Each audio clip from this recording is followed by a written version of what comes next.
Hello everybody and welcome back to the Leeds Lens for your Leeds United news show. Now, we've got quite a bit to get into today. We're going to be talking about a left back who has been linked to Leeds United called Jaden Oosterwolde, I think is how you pronounce it. So we're talking about that story. We're also going to discuss this story that's going around at this moment in time about Leeds United being linked to Troy Parrott, of course, the sort of Ireland wonder at this moment in time. I remember seeing him score that hat-trick in a really important game for Ireland quite recently, and he's been the talk of the town in the Irish in the Ireland world recently. So we'll talk all about him. He's still smashing it as well in the Dutch league. So we'll talk about that. Do Leeds United going to bring him in? Are they going to bring it in? Well, I've got a sort of theory regarding that story. We're also going to discuss a bit of a Strand Larsen update and talk about sort of where we're at this moment in time. There's not been massive news in terms of Leeds United and Strand Larsen, but we know obviously in the Strand Larsen race, like Graham Smith talked about yesterday, there is other teams in the race for Strand Larsen, and actually there's been a lot of movement which will obviously potentially determine where Strand Larsen goes. In and around Strand Larsen, when we look at sort of what's going on at Crystal Palace, when we're looking at what's going on at Forest at this moment in time, obviously, naturally, these clubs are going to have a huge play in the Strand Larsen race. So we'll talk all about the developments there. Then we're going to get on to a bit of conversation about sort of the Bounotte situation at this moment in time. Is he going to sign permanent? There is a rumour going around that he will end up joining Leeds United on a permanent basis, so we'll talk about that. We're also going to talk a bit about Gelhardt as well. And there's a few other bits to get into as well. Grealish being out, potentially Oscar Bob, maybe releasing, maybe Harry Wilson comes to Leeds United as well. So loads to talk about today, as always. As it's sort of been, to be honest, over the last few days, you guys have known it's been so busy with news for Leeds United recently. And then the videos have been doing really well as well. So thank you for all that, the support. And yesterday's video just absolutely blew up. I think it's on something like 2,700 views. It's like my second biggest video ever, so I really appreciate that. And if you could continue to support me and drop a like, subscribe, all that good stuff, as I said, it's just been boosting the channel enormously recently since I've been asking. So if you could continue to do that, the support is massively appreciated. I know you guys know I appreciate the support as well. Josh says, don't think Parrott is that good of an option, especially considering we could get Strand Larsen for 5 to 10 million more. Yeah, we'll talk about that, mate, for sure. But I want to start actually by talking about Jaden Oosterwolde. So the situation with this is that Leeds United are among several clubs interested in the services of Fenerbahce defender Jaden Oosterwolde. Now, he's a 24-year-old defender, left back, but I think can also cover at centre back at times. The main clubs that are interested in the race for him is Crystal Palace, and apparently they've got the leading seat on this one. Obviously, we know Crystal Palace lost Mark Guehi in the transfer window to Man City. I'm sure you're all aware of that. And actually, Crystal Palace apparently are looking at Oosterwolde as a replacement for him. So obviously, that's something to bear in mind with this deal. But there's also the clubs linked. I think Nottingham Forest have had a bit of a look at him. I think Rome have had a look at him. But if there's a team that was sort of battling in this situation, if Leeds United do end up pursuing sort of Oosterwolde, I think it will be Crystal Palace.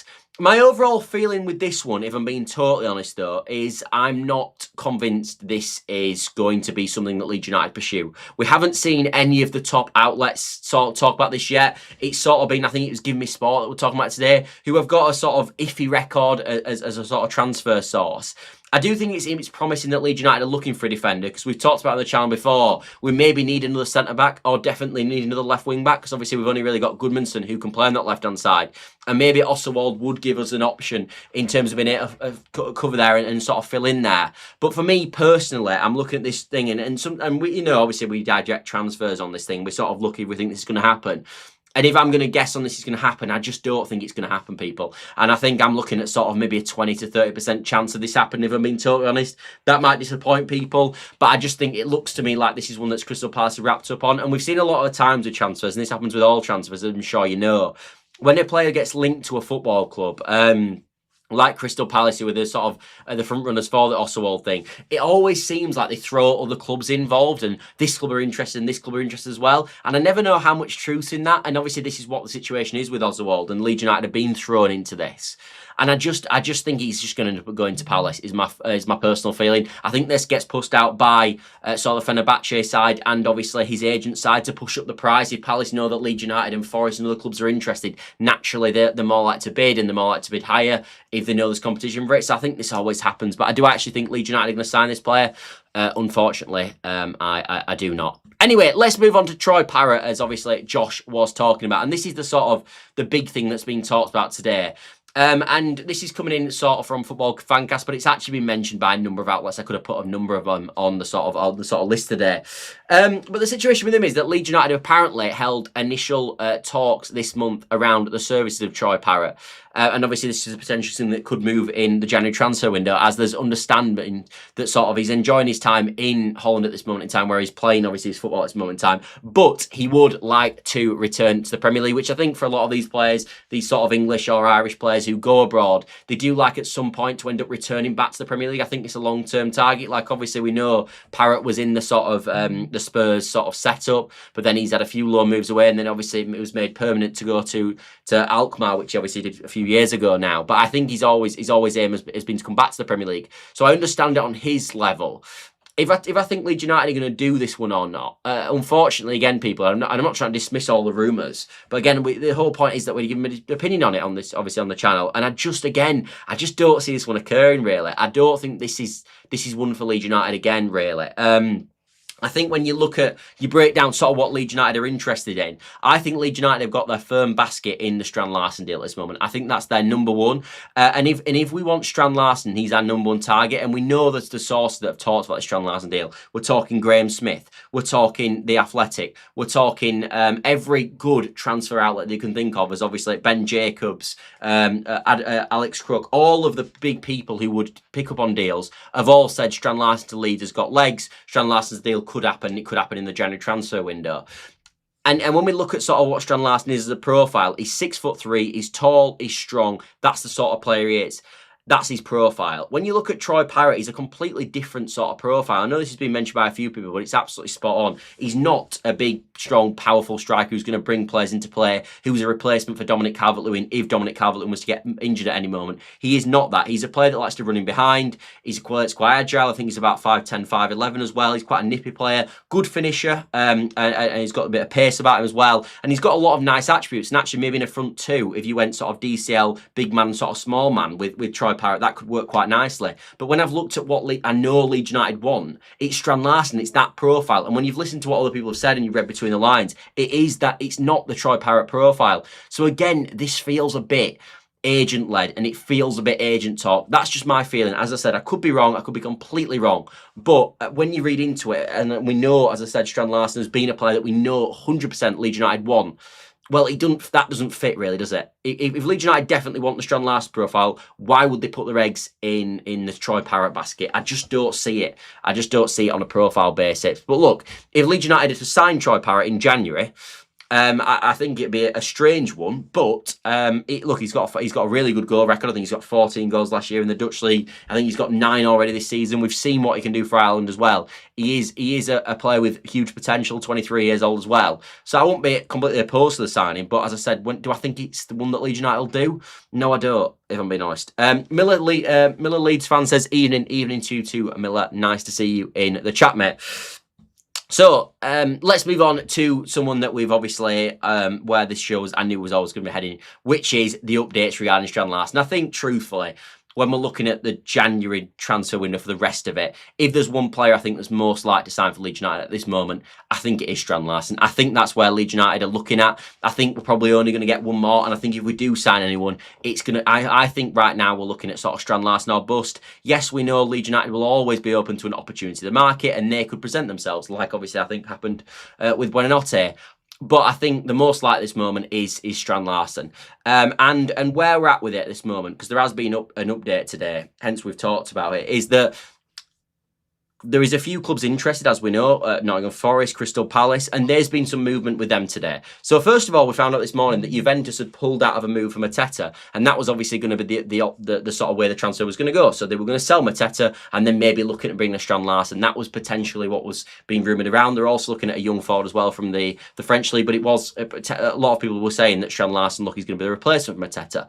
So it looked like that wasn't going to happen. And then you thought, well, Palace are ruled out for the race. However, there's been a development in that, because now it looks like Aston Villa are interested in the service of Jean-Philippe Mateta.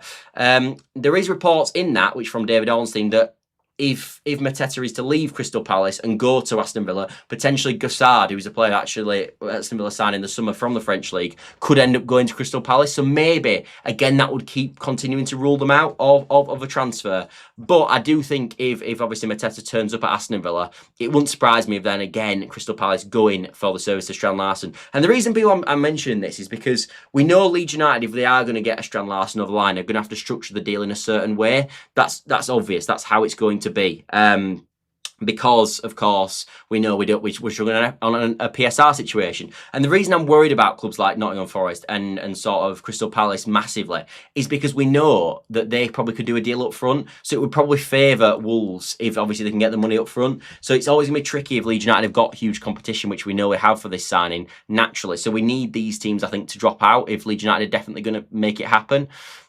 Josh says, think Strand Larsen would be a real signing of intent that we're in this vision to stay this time. Yeah, no, I agree. I think Strand Larsen, I've said this when we were originally linked to Strand Larsen, I think of all the players we've been linked to, I think he might, if we were to pull it off, he might be on paper the most ambitious signing I've ever seen as a Leeds United fan. And I'm 24 years old now. I can't think of anyone that was more ambitious. Maybe Rodrigo when we first got promoted. I don't think Rafinha was, because I don't think we quite knew what we were getting. He didn't have the unbelievable pedigree that we obviously made him out at Leeds United. Yes, he was doing well at Rennes, but he wasn't that player that we ended up selling to Barcelona for sure in terms of what he was. But I think on paper this might be the most ambitious deal I've ever done in terms of what he's already done in the Premier League last season, how much he was getting quoted in the summer, and obviously how much Newcastle bid in the summer.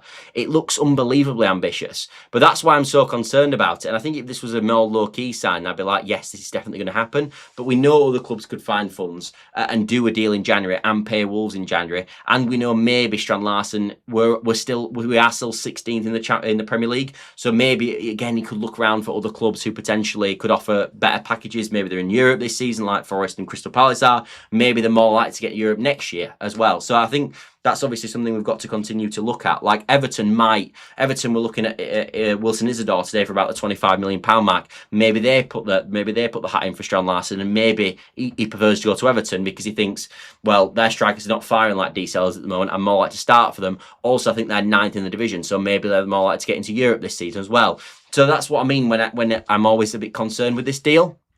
And also with the main other competitor, obviously with Nottingham Forest, they've been trying to buy a guy called Lorenzo Luca, who is a Napoli number 9, 6'7", big, strong, powerful sort of forward. And that deal looks like it's about to fall apart. He looks like he's going to go to Pisa, obviously in Italy, instead on a loan deal rather than going to Forest. It looked like he was never that interested in the Forest deal from all accounts, even though they'd agreed a deal with Napoli for him.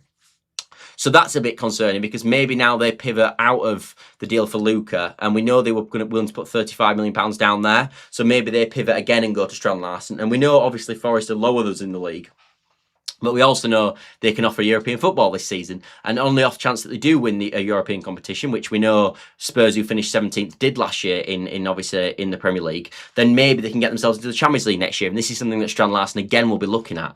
And so then it might be a toss and turn. Who do I want to go to, Forest or Leeds United? And that's what we don't want. And then of course, when you know that they can put the money up front, like we talked about, it makes it even more difficult. So let's hope the Forest look elsewhere and they look for different deals. But I am constantly concerned. I feel like I'm almost waiting, and I know this is negative, and I'm trying not to be negative at this moment because a lot's going well, but I just feel like at any moment I'm waiting to see, I'm really waiting to see David Ornstein, I don't know, someone have swooped in and signed the services of Strand Larsen. I'm almost waiting for that tweet. I'm hoping when that tweet comes it's Leeds United, but I feel like I'm almost waiting for it. And we also know even Villa are looking at Mateta, so maybe they throw the hat in for him. I'm not sure.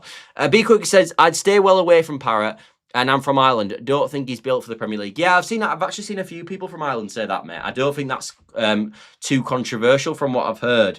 As I said, for me, I just think it's agent talk. I just don't think it's true. I think obviously he knows he wants to get into the Premier League. Link him to Leeds United. We're a club doing well. We know Leeds United are looking at a striker because of obviously the links to Strand Larsen, and I think it's an easy link for journalists. It's also not coming in from the most reliable outlets in the world.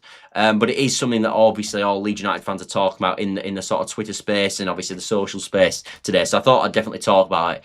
But I didn't want to talk about it too much in truth, because I fundamentally just don't think it's going to happen, people. I really don't. Has Leeds fans, it's always in the back of mind with players. Yeah, no, I know, mate, and maybe I'm just a sort of not negative Leeds fan, but almost being, because we know what's happened with Leeds United in the past with deals where they've ended up looking like we're going to get someone, he's ended up going somewhere else. I just feel like I'm sort of constantly on edge with big signings like this, especially ambitious deals. So, like, I even remember like the Max Aarons one in the Championship when he got stolen from us, and he ended up going. Where did he end up going? I can't remember. Did he go to Bournemouth? I think he did, didn't he? But even them sort of deals, I'm just like, I feel like I'm scarred. I know we ended up getting Jed Spence anyway, and obviously didn't really work. But all these sort of ambitious deals that look like on paper, I feel like I just always think they're going to get nicked.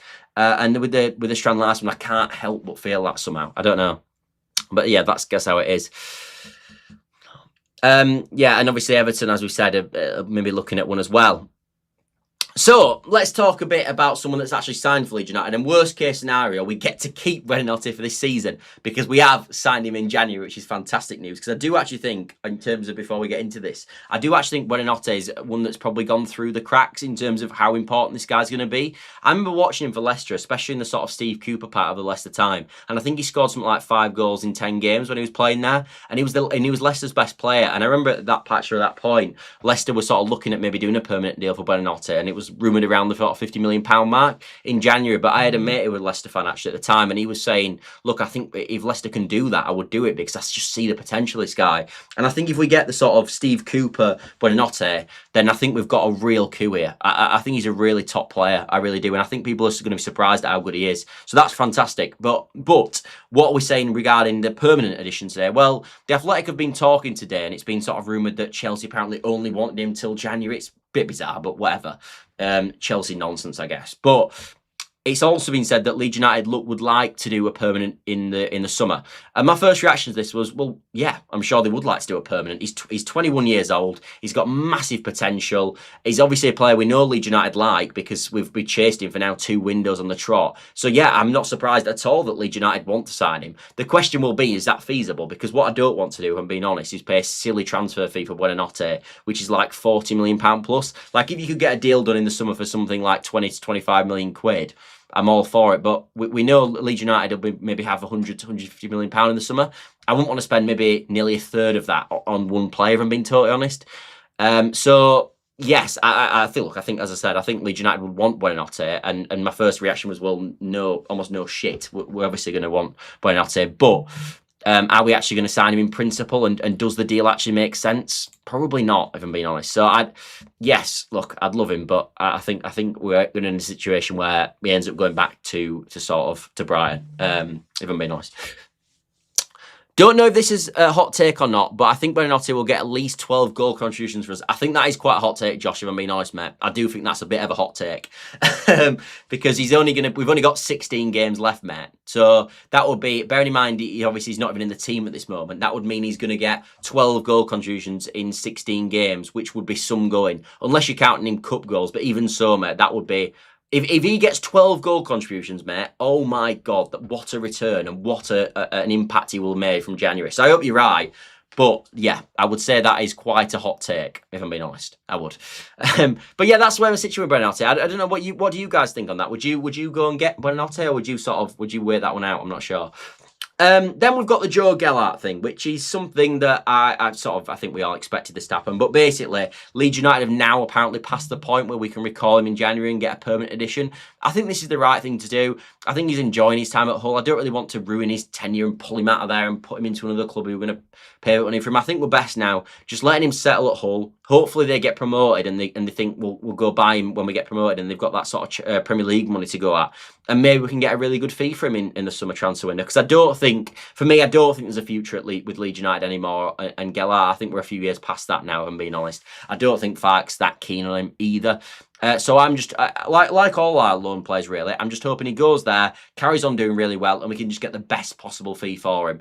But important to note with that one that we cannot now apparently recall him. But I think that's fine. As I said, for me, if I was in the Leeds position, he's doing well at Hull, keep him at Hull. He's had some loans in the past, Sunderland, etc. It didn't go that well for him. Now he's settled, keep him there. Let's see how well he can do in the second half of the season, and then let's take the most money for him in the summer. That's the way I see it. And hopefully we might be able to do that deal before maybe the June 30th deadline, and we can maybe put it into this accounting year so we can actually bring someone in the January transfer window. Maybe something like that could be plausible. Now, this is something that I saw today, and we mentioned yesterday about this, and this is not really a rumour for Leeds United, but it's just something that I've seen that I thought I'd throw into the show, because people are going to be surprised at this, actually. But Leeds United need a left wing back, and we talked yesterday about the idea that maybe we could bring in a left wing back, potentially, who sort of is a young player. Maybe he's not someone that's probably expected to start week in, week out, but sort of a bit of an understudy for Goodmanson, a little cheap deal to do just to get us through to the summer, and then we can look at exactly where we want to go in the summer with this left wing back position. Do we want to try find an upgrade on Goodmanson and get someone fighting with him? Do we want an understudy to Goodmanson? I think it's nice to assess that in the summer, but I do think we need a short-term carry until the summer, just in case the worst happens and Goodmanson gets injured. Because I'm looking at this moment, and as I said, and we talked about this yesterday, so I don't want to go into it too much, but if Goodmanson was to go down, I'm a bit worried about sort of where we're going to go with this sort of situation, with this left wing back role. I don't see Justin filling in there well. I don't think he's even that good at right wing back. I prefer being the right centre back role, if I'm being honest. So maybe you could push Bogle into left wing back, but I don't really want to do that. And I don't really see anyone else that really is going to fit that sort of left wing back profile. So when I saw today, and people are going to be like, what are you on about, Scott? But as I said, you've got to bear in mind what I said in terms of a young player that could just come in and do a job and sit on the bench. Is Harry Amass, who's just been recalled from Sheffield Wednesday. He's been Sheffield Wednesday's best player this season by all accounts, Harry Amass. And he's been recalled by Man United. And people might go, I don't want a Man United player. But it doesn't really matter, does it, in truth? He's coming on loan, he's probably going to do his best job. And he's been playing in Yorkshire already at Sheffield Wednesday, had a really good time of it. Young, up-and-coming left-back. And is he someone that they're looking to loan him out again for the remainder of the season, maybe to a higher-rated club? And is he someone that Leeds United potentially, I don't know, this sounds mad, but is he? I just saw it and thought I'll bring it into the show, because is he the sort of player that Leeds could bring in who could just do a job? He's probably not going to play football, but he maybe could play the cup games, and he could be involved more in match days than he would be at Man United as well. And then obviously if Goodmanson was to get injured, at least you've got someone who can actually play that position, and he's actually left-footed and has played left wing back in the past, and he's more of an attacking fullback than a defensive fullback as well. So I just looked at it and thought I'll bring that into the show tonight, because he's the sort of player that for me, it's just a smart deal to do. Not expensive. Yes, it's not an ambitious deal. I'm not even bothered about an ambitious. I just want something to plug a hole until we get to the summer. And I looked at it and thought, well, could we do that? The only obviously thing that people will shout with this is that maybe Man United wanting to go somewhere and play a bit more than he probably would at Leeds. But I just saw it and thought, you know what, I'll bring that in the show, because I think it's maybe a talking point. So let me know what you think about that. The final things is we've got a bit of news regarding Jack Grealish, who is obviously out for the game, looking like at the weekend he got a foot injury. He might even be actually out for the season, but obviously we're only focused on the game at the weekend. And Dye, you would expect to be obviously back for the game. Obviously, I think he played obviously for Senegal.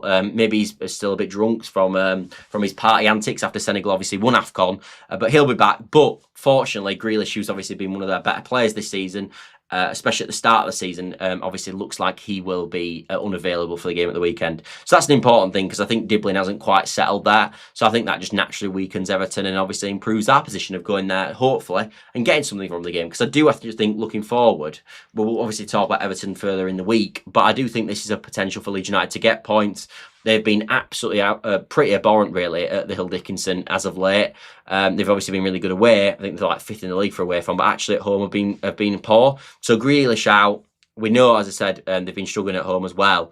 I think this is a really good opportunity for Leeds United to maybe get the point down there, maybe even go get 3 points, but show them maybe a Sunderland-esque performance, do what we did down there, similar approach, hopefully Stack's back in as well, and we can really go down there and do a job. So hopefully that's some positive news for Leeds United going into the game. Obviously, we don't want anyone injured, but it could be positive. And finally, and again, this is me putting 2 and 2 together in my head a bit, but again, I think it's quite an interesting talking point.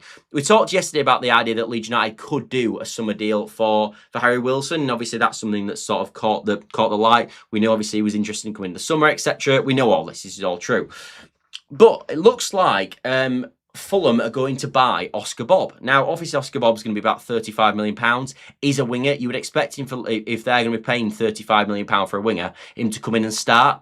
Is there a situation where if Oscar Bob comes into the football club, they've still got Iwobi there, they've still got Chuck Ways there, they've still got Kevin, is there a way that allows Leeds United to go and maybe do a deal for Wilson in the January transfer window?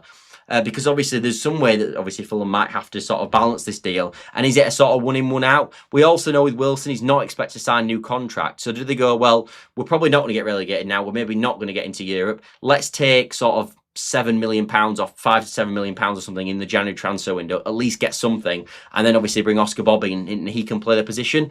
I actually don't think on Fulham's level that would be the most stupidest thing in the world, especially when we know that he's 29 years old, his contract expiring in the summer. I think Fulham wouldn't be that daft to take something. We know obviously Mark Grahey, who has been fantastic for Palace, has only gone for 20 million, and he's in a similar situation with his 6 months left on his contract. So I do wonder if sort of Marco Silva, because it looks like he's been the one that's sort of praying that Harry Wilson stays, maybe he drops that argument if Oscar Bobby's to come into Fulham. I'm not saying this is going to happen, but it's just one I think, if that was to go through, and it looks like from all the sort of insider sources that it probably will do, looks like a sort of, as I said, a fee of like 30 to 35 million for Bob. Maybe that does release, Wilson. And I do think if we can do a Wilson in January, I would definitely do it for me. I think he's a decent player. Although we do know that Leeds United feel like they've sort of ended their pursuit of sort of number 10/attacking players, except this striker position. That looks like the number one. But as we talked about, maybe an opportunity comes in the market. And I think if say Harry Wilson got offered to Leeds United for a cut price, maybe they think about doing it, especially with this, obviously, the fantastic form that we've seen from him this season. Big Cook says, would love Wilson, decent set pieces, and we're Wales United at this point, so easy to get set up. Yeah, I agree. I always think with January signings, and this is something that Fark mentioned right at the start of the summer transfer window, when he said one of the main things to try doing the January transfer window is to buy players who are already playing. This is a huge importance. You've got to buy players, for me, who are not in and out and have actually sort of on match sharpness, because you don't really get, like, there's 16 games left of the season for Leeds United. If we've got to get someone up to speed, it might take 5 or 6 games to do so. And then you've basically bought a player for the final 10 games of the season. And by the time he's actually got into the team, maybe it's 8, 7 games of the season. And then you hope he's got hit the ground running instantaneously. Otherwise, it's not going to work and don't make any sense to do in January. So I've always felt that the best sort of business in January is someone who's flying at this moment in time, doing really well. If you can get them sort of players in on January who's been in the team for the current club that they're playing at, like a Harry Wilson has for sort of Fulham, they're the best deals to do, because he can come straight in, doesn't need a massive pre-season, ready to go instantaneously, and we can get him straight in the lineup early on and playing games for us, which is exactly what we would want from a January signing. So I do think, as I said, maybe, this is a maybe, and this is just me sort of speculating, but would it surprise you lot, really, if Oscar Bobby went in there for 35 million and they went, all right, let's release Wilson so we get a bit of money for him in January? That would not surprise me one bit. So that's why I brought him into the show. And as I said, for me, I would probably have a punt at that if it's an option. He looked like the best player when we watched him at the weekend. Anyway, thanks all for watching, as always. Thanks all for watching. The sport has been unbelievable as of late. As I've said, yesterday's video was just absolutely mental. I couldn't believe it when I was refreshing. It was like, oh my god, more views. So yeah, thank you all for that. And it's, as I said, the likes and sort of subscriptions and all that recently have been through the roof. So if you could continue to do that especially through this January period when naturally traffic's a bit higher, I would massively appreciate that, people. And also, if you've just joined the show, we've talked for about nearly 30 minutes now about Leeds United, so you're more than welcome to sort of skip back and watch the other chat. We've talked about all sorts of Leeds United topics. But other than that, thank you all for watching. As I said, I've really enjoyed the show tonight. Josh says, don't know where Wilson would fit in this team if he was to come in now, especially with Buonanotte already coming in. Yeah, that's the only thing, mate. But there's some players, though, that surely you just bring him in. And, like, Wilson's had such a good season. The guy's got 11 goal contributions. So I'd be just getting him in. If you could get him in, I think he's the sort of player that's next level. And I would actually, I know it sounds mad, but I'd be quite quick on bringing Brendan Aronson out for Harry Wilson, who was in the form of his life at this moment. So as I said, I know what you're saying and I get your point, but I think if you can do a Harry Wilson in January, it's an opportunity in the market, and I think you do it, personally. Because we also don't know, maybe as an unbelievable second half of the season for us, of course, Josh. And then other clubs are going in from the summer and we can't get him in the summer. So again, if you could get him in January, maybe it's one to do. Anyway, thanks all for watching. As I said, always, if you could like, subscribe, all that good stuff. Other than that, we're back tomorrow for some more Leeds United news. There's loads of news at this moment, and I'm sure there'll be loads to talk about tomorrow as well. So I'll see you tomorrow at 8 PM again. See you later, everybody. Bye for now. Bye for now.